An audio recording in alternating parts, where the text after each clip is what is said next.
It had been a week since Grandad passed. The house was quieter than usual.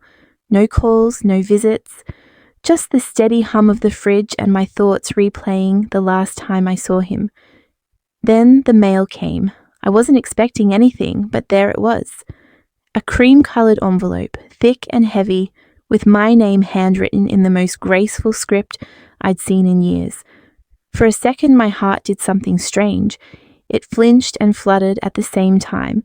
Someone remembered me. Someone thought I should be there. I slid my finger under the flap and pulled out the invitation. A funeral, Granddad's funeral. The date was set, location listed, time specified.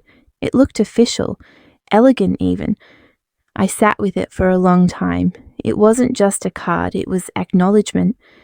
Maybe things were turning, maybe not everyone had forgotten I existed. A small, desperate piece of me started to believe.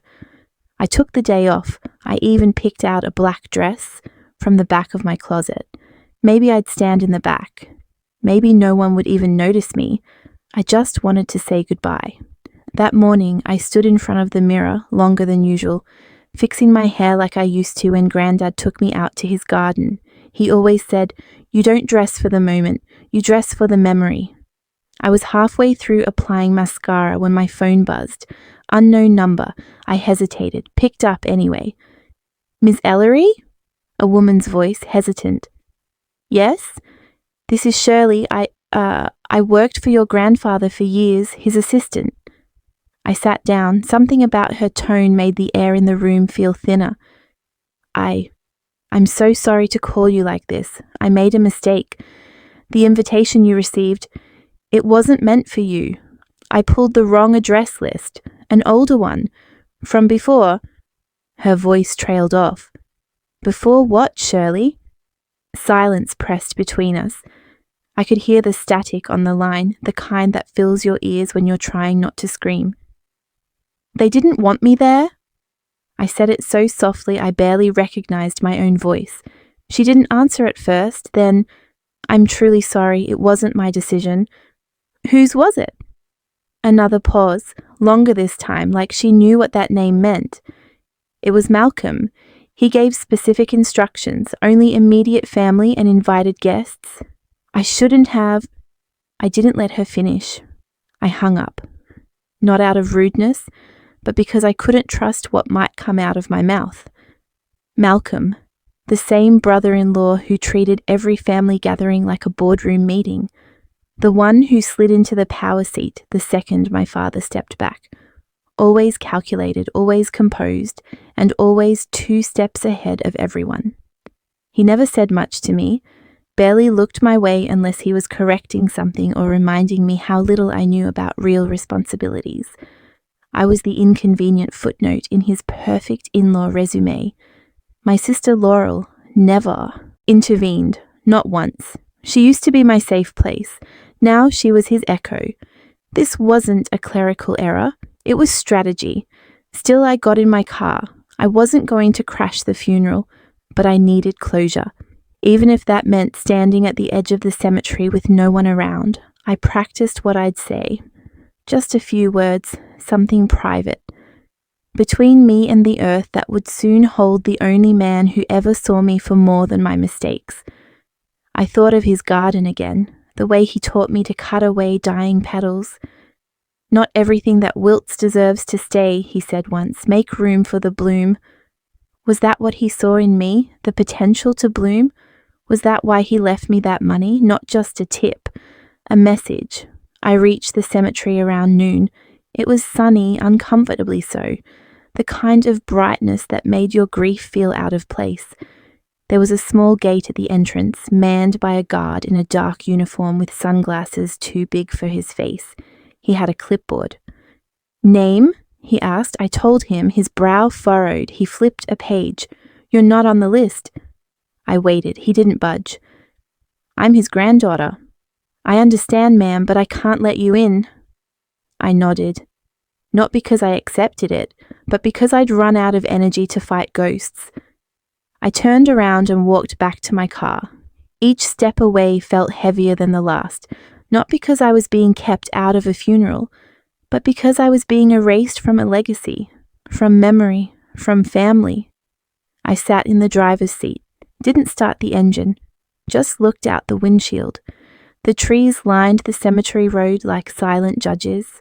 No one waved, no one watched, but it felt like they were all shaking their heads. I didn't cry. Tears are for release.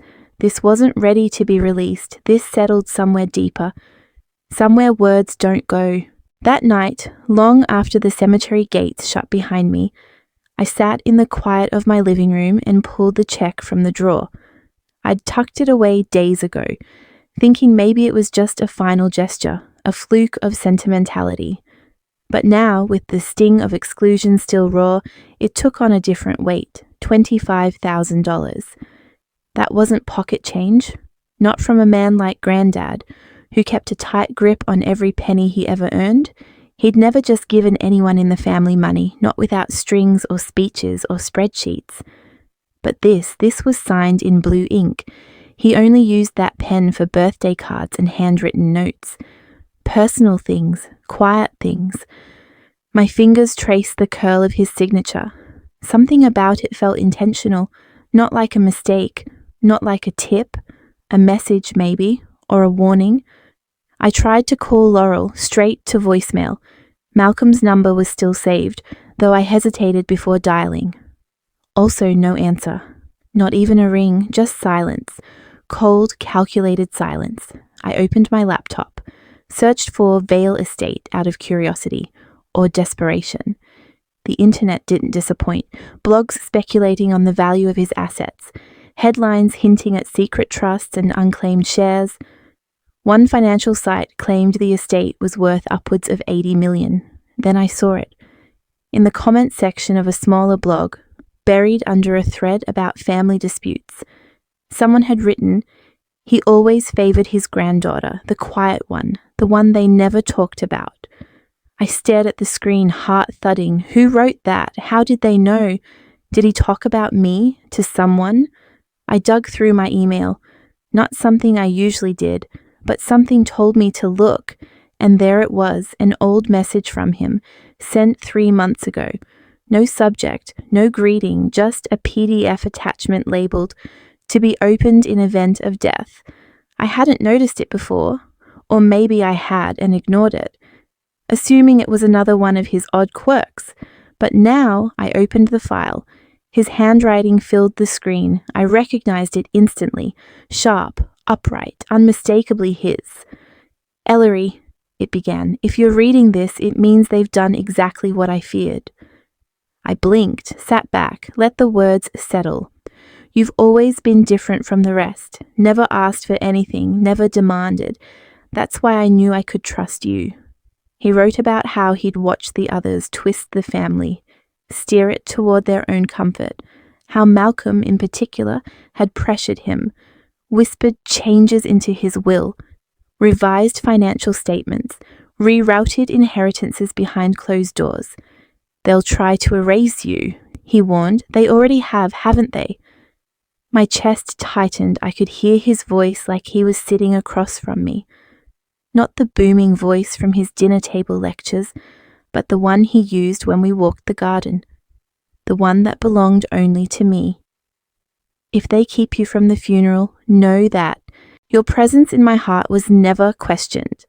I hadn't realized I was crying until a drop hit the keyboard. This wasn't pity.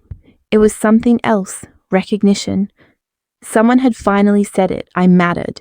He saw me even when the rest of them chose not to. The last paragraph was short, direct. "There's more waiting for you, but not yet. Don't confront them now. Let them show their hand. Watch, listen, be still. They expect you to fold, so let them think you will." I closed the laptop, sat in the silence that followed. He didn't just leave me a check. He left me a roadmap. A quiet weapon. It wasn't money. It was bait. Let them think I'm the quiet one, the one who folds, the one who walks away. They have no idea who I've become. The rain came down in whispers that morning, just enough to turn the air heavy. I stood outside St. Bridget Chapel, my heels on wet stone, dress clinging to my back like a second skin. The kind of day that presses on you like the sky knows something you don't. People streamed into the chapel, men in stiff suits, women in black with pearls, umbrellas like slow-moving wings overhead. I saw familiar faces, familiar eyes that refused to meet mine. "She's here?" I caught it, whispered like a warning, like I was a ghost who'd crossed some boundary. Chet and Mel stood near the front steps. Mel glanced at me, tight-lipped, nodding as though I were a distant cousin or a stranger on a bus. My name was nowhere in the printed program. The same paper handed to every guest held no place for me. I took a deep breath and told myself, just slip in quietly, sit in the back, say nothing. Grandpa used to tell me, you don't need to shout to be seen. The ones who matter are already looking. I held onto that and moved toward the side door. Just before I reached it, a woman I vaguely recognized, a neighbor or maybe a friend of the family, smiled politely and asked, "You must have come with someone?" I blinked. "No, I'm—" Before I could explain, a staffer in a black suit stepped in front of me. "I'm sorry, miss. This entrance is reserved for family. We've been instructed." "Instructed?" I repeated, voice thinning. A wave of murmurs rolled through the nearby crowd. Some craned their necks, others pulled out their phones. Not blatantly, but enough. That's when I saw Mel step forward, her heels sharp on the stone. "She isn't part of this," she said, clear, loud enough to slice the air. My spine locked, my cheeks flushed. I stood frozen, aware of every pair of eyes settling on me.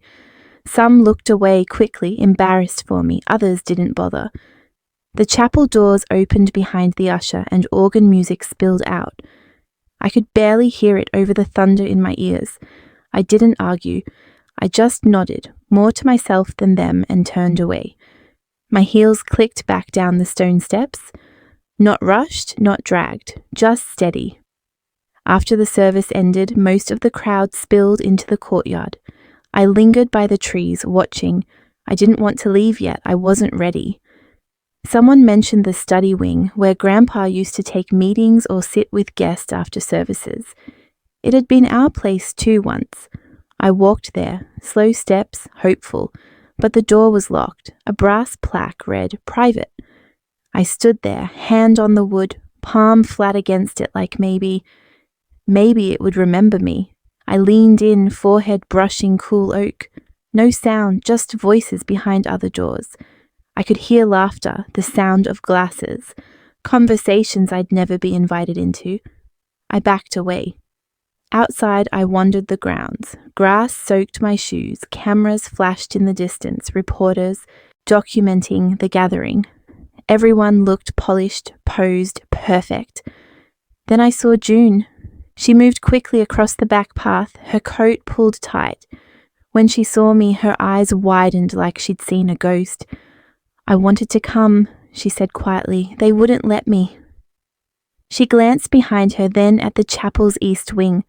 Her hand trembled as she reached into her coat and pulled out something folded.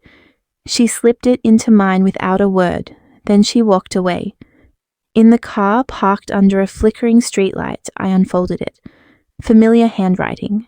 Ink faded just enough to tell me it had been written weeks ago.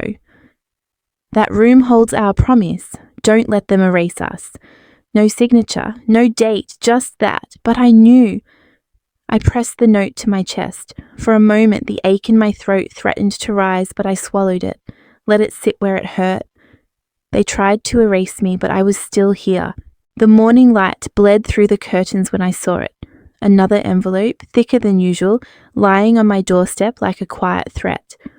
My name was typed in stiff capital letters, the kind that didn't bother pretending to be friendly. I tore it open right there, barefoot, the chill of the floor grounding me.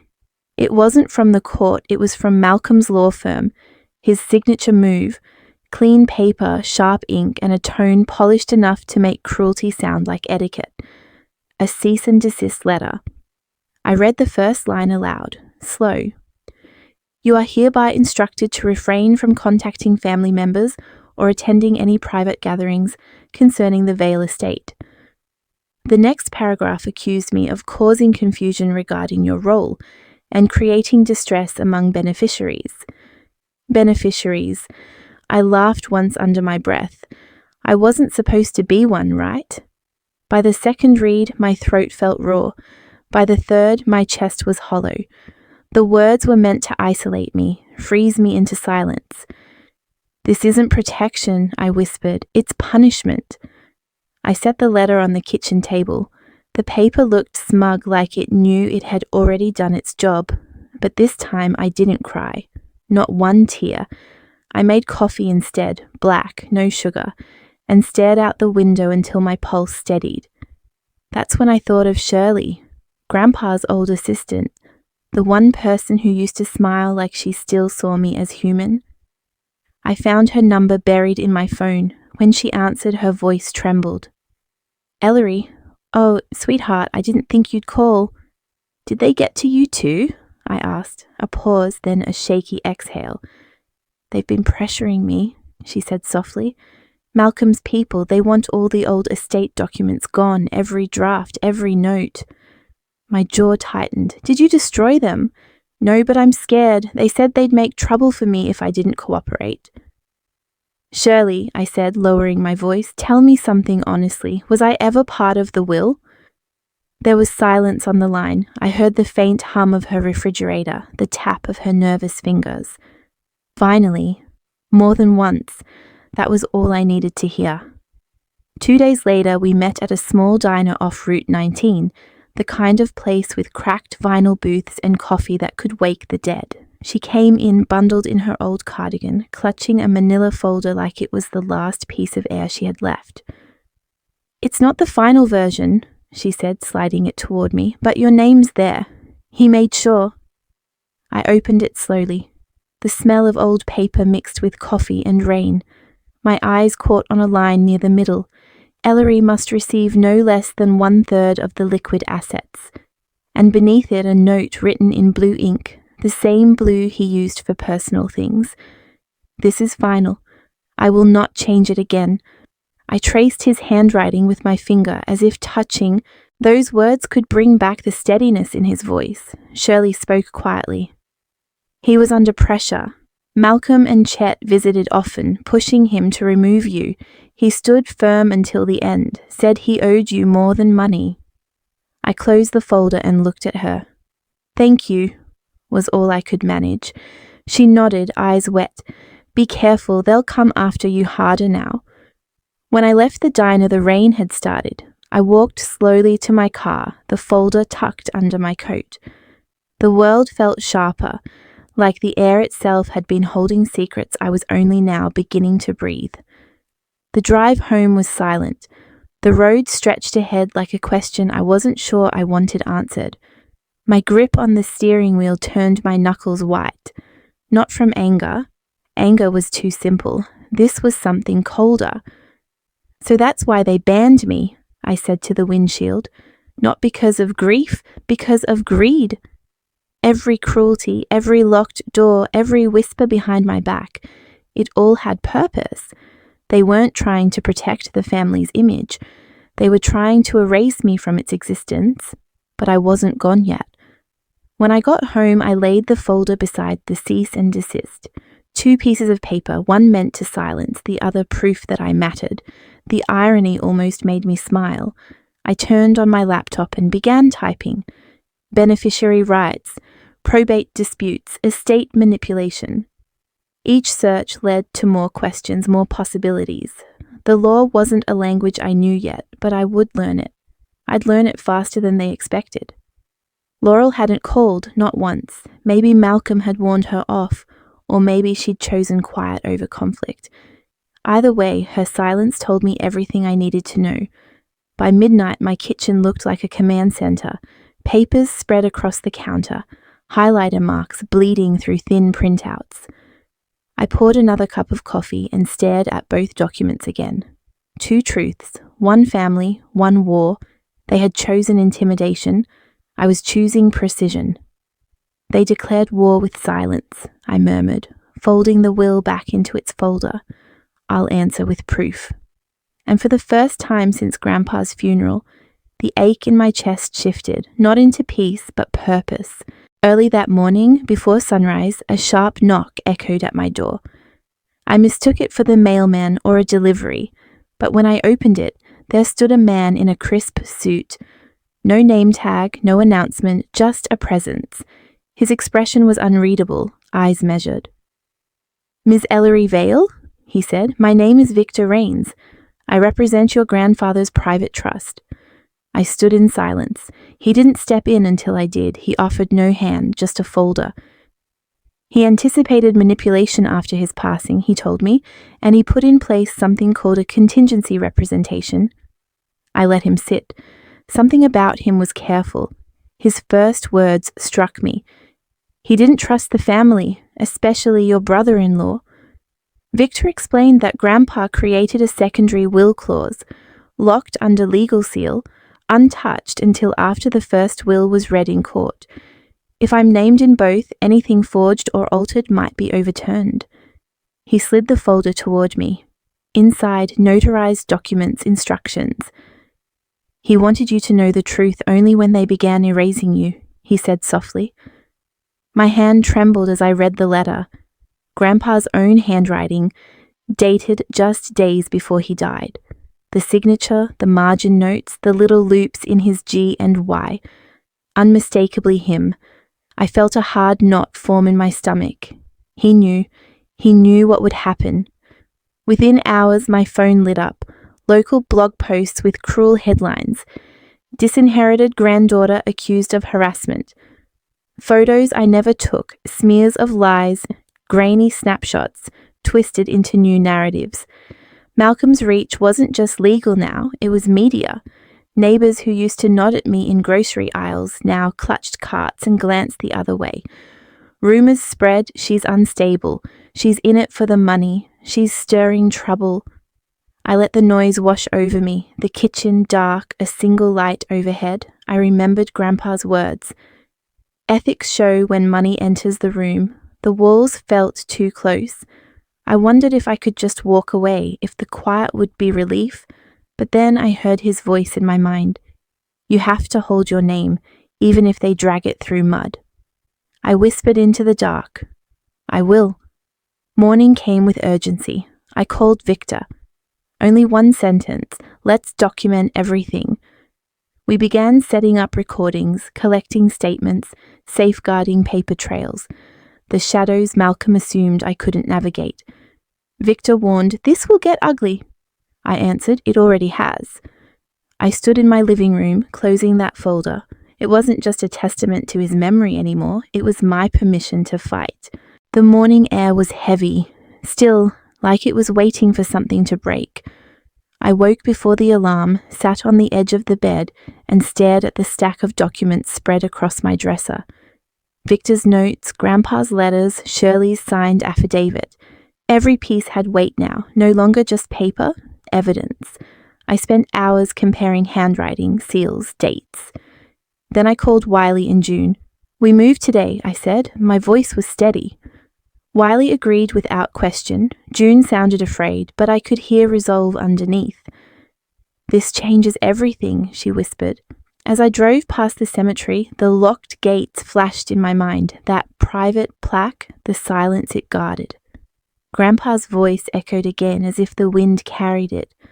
"Don't let them silence your name." By the time I reached the courthouse, I wasn't shaking. I was ready. Inside, the smell of old paper and disinfectant filled the air.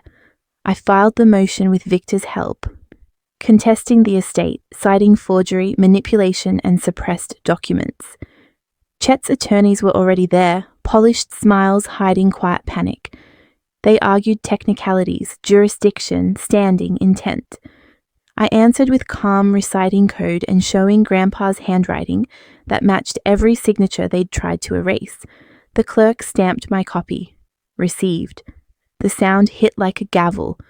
When I stepped outside, flashes from cameras met me. Reporters called out questions. "Is this revenge? Are you challenging your family's integrity?" I didn't run. I stood straight, looked directly into the nearest lens and said, "This isn't vengeance, it's truth. He trusted me and I intend to honor that." The story broke before noon. While I was still driving home, Wiley called.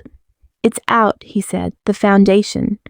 He'd leaked files from the fake charity Malcolm and Mel ran, the one they said funded community projects. Bank statements showed offshore accounts, fake donor names, money transfers to private holdings. Within hours, local news exploded. Ulrich family charity under investigation. Mel issued a desperate press release claiming clerical errors. No one bought it. Donors pulled out fast. A televised town hall demanded full disclosure. Malcolm didn't appear. That night, Chet called a family meeting. The room was tense, the kind of silence that hums under the skin. Mel's glare could cut glass. "You're tearing this family apart," she snapped. I kept my voice even. "No, you already did. I'm just showing what was always there." June stood near the doorway, wringing her hands, then stepped forward. She dropped the note Grandpa wrote, the one she'd kept hidden. "He knew what they were doing," she said softly. And then on the screen, Shirley appeared through a video call. Her voice trembled but didn't falter. "They threatened me, told me to destroy the early drafts. I kept them because he asked me to protect her." Chet looked down. Mel's expression twisted into something between guilt and fury. The air in that room changed. Malcolm leaned forward, voice sharp. "You'll regret this, Ellery. You don't know what you're doing." I rose slowly, met his stare, and said, "You underestimated me." A hush fell. Reporters outside were already rolling. Every camera caught that exchange. I turned, walked out of the room without looking back. For the first time, I felt the ground shift. Not beneath me, but under them. The power that once silenced me now trembled in their hands. And as I stepped into the cool night air, I knew the next move belonged to me. The envelope was just sitting there in the mailbox. No postage, no return address. Just a thin black USB taped to a plain card that read, "For Ellery, after." Written in pen I knew by heart, Grandpa's. I didn't even make it inside. I sat on the front steps, laptop on my knees, and plugged it in. The screen went black for a second, then flickered. A small video window opened. There he was, Grandpa, sitting at his desk, the one with the brass lamp I used to draw under as a kid. A timestamp in the corner read 2 weeks before the funeral. "If you're watching this, Ellery, then I'm gone, and I know what they've done to you." He looked older, weaker, but his voice still carried that steady conviction. He talked about the choices he made, mistakes, regrets, hopes. "I thought time would heal what money broke," he said, "but it didn't. They twisted everything. I saw it coming, but too late." He paused, swallowed. "I want you to know something, Ellery. I never stopped loving you. Not for a second. I should have fought harder. I'm sorry I didn't." Then the video faded to black. I sat frozen, screen dimming on my lap, not crying, not speaking, just remembering. The smell of sawdust from his garage when he taught me how to use a lathe. The way he used to call me L-Bug even when I was too old for nicknames. The secret stash of peppermint bark he'd keep for emergencies. His voice just now, cracked with pain, not just at what happened to him, but at what was done to me. I closed the laptop and leaned back, looking at the overcast sky. "I forgive you," I said out loud. "You tried." Later that night, restless, I wandered into the attic, a place I avoided. It still smelled of mothballs and old boxes, full of a life that used to be mine. I reached for a box marked donation, one I packed weeks ago in a moment of purging, but never got around to dropping off. Inside, yearbooks, greeting cards, dusty board games, and near the bottom a wooden music box, hand-carved, my initials etched in shaky lettering. I was 12 when he gave it to me. I almost set it aside. Until I heard something shift inside. I peeled back the velvet lining and felt a hard edge. Wedged into a groove beneath the base, sealed in a small plastic sleeve, was an envelope. My name in his handwriting. I opened it slowly, fingers shaking. "If they fail you again," the note read, "remember, I gave you the tools. Look again." Look again. I took the box and note downstairs. Victor was on speed dial now, a strange comfort in this new life. He picked up. "You sitting down?" he asked. Turns out, Grandpa had listed me as a joint owner on a safety deposit box at a bank downtown, months before his death. The next morning, Victor and I met at the vault. I handed over ID, signed the forms, and the clerk led us into a small room with a single drawer. Inside, government bonds, several, uncashed checks, deeds for properties I'd never heard of, and a ledger with dates, transfers, names. All untouched, all mine. Victor's eyes didn't leave the folder as he said, "He built you a parachute, in case everything else crashed." I ran my hand over the stack of files. It didn't feel like revenge, it felt like legacy. And Grandpa had written me back into the story without ever asking for thanks. "You were always Plan B," Victor added, "in case Plan A, decency, failed." He was right. That night I sat alone in my kitchen. The light above the stove flickered, same as always, but the room felt different, like the center of something larger than just me. I wasn't broken, I wasn't erased. I pulled out my laptop and opened a blank document. For the first time in a long while, I didn't feel like hiding. I began typing, "To the people of this town, to the ones who heard lies and believed them, to those who stayed silent, and to the ones who still remember who I really am." I quoted Grandpa, his words from the video. I didn't embellish, just told the truth, plain and steady. "Let the truth be mine, and may it set the record straight." I hit save. Moments later, my phone buzzed. Court summons. Monday morning, Malcolm was taking me to trial. The courthouse smelled like paper, wood polish, and nerves. Every seat was taken. Faces I hadn't seen in years now stared from behind polished glasses and judgmental lips. Some wore sympathy, others resentment disguised as curiosity. Victor leaned over and whispered, "They're going to go hard on mental fitness. Be ready." I gave him a slight nod. My heart beat steady. I'd prepared for this. Malcolm's attorney stood first, voice slick. "We contend that Mr. Aldridge was no longer of sound mind when these amendments were signed. My client..." Victor stood before he could finish. "We have visual evidence." The judge nodded. Victor pressed play. There he was, Grandpa, sitting in that old leather chair in his office. The timestamp in the corner didn't lie. 2 weeks before he died. His voice filled the room. Calm, sharp. "If you're watching this, I'm likely gone. I wrote that will with clarity, and I wrote it for Ellery. She's the only one who never asked for anything, just to be seen." No one in the room moved. Even Malcolm shifted. Victor then presented the financial records, the quiet accounts, the structured trail of preparation. Not rushed, not coerced, deliberate. The judge looked over everything, then cleared his throat. "This court finds no evidence of coercion or mental decline. The will stands as valid. The estate belongs to Ellery Aldridge." Gasps erupted. One woman clutched her pearls. Malcolm muttered something sharp, too quiet to catch, and stormed out. My sister didn't follow, she just sat there, eyes glassy, arms crossed. Victor leaned toward me. "You've got the win, now what are you going to make of it?" I didn't answer. Not yet. Outside, microphones pushed forward. Flashbulbs popped. I walked right through them, head up, pace even. I didn't say a word, I didn't owe them one. Later that night, I sat in my small living room, still in my court clothes. The heels kicked off by the door. I turned on my laptop and hit record. "To everyone who watched me fall," I said into the camera, "here's how I stood up." I didn't dramatize it. I told the truth, what it felt like to be erased, lied to, discarded. I talked about Grandpa's quiet belief in me, and I ended it simply. I'm launching a foundation in his name to support teens who've been overlooked like I was. This isn't about money. It's about honoring someone who never stopped seeing me. I posted the video. I didn't check the likes.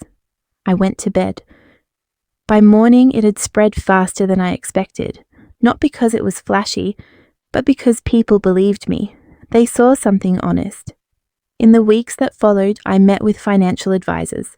I told them I wanted a long-term plan, part to fund the foundation, part to support education, and part to never touch, just grow. I kept Grandpa's cabin. We fixed it up. Me, Wiley, and a few local kids I mentored.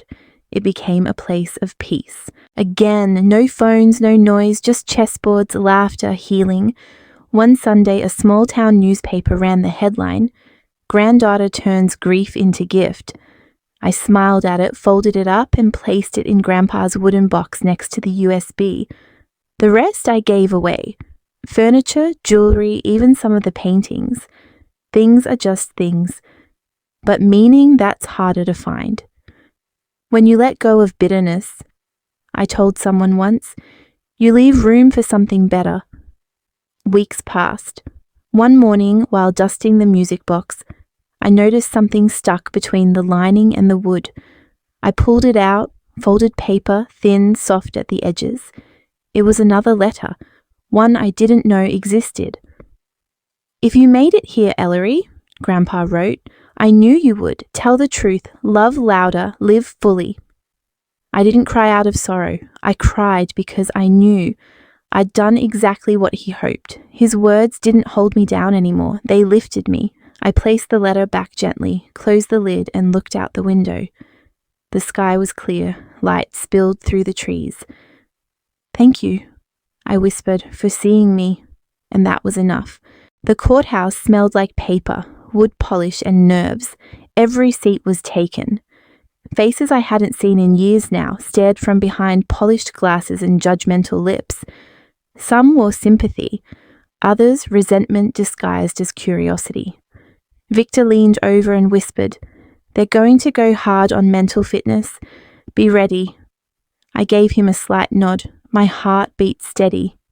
I'd prepared for this. Malcolm's attorney stood first, voice slick. "We contend that Mr. Aldridge was no longer of sound mind when these amendments were signed." "My client," Victor stood before he could finish. "We have visual evidence." The judge nodded. Victor pressed play. There he was, Grandpa, sitting in that old leather chair in his office. The timestamp in the corner didn't lie. 2 weeks before he died. His voice filled the room, calm, sharp. "If you're watching this, I'm likely gone.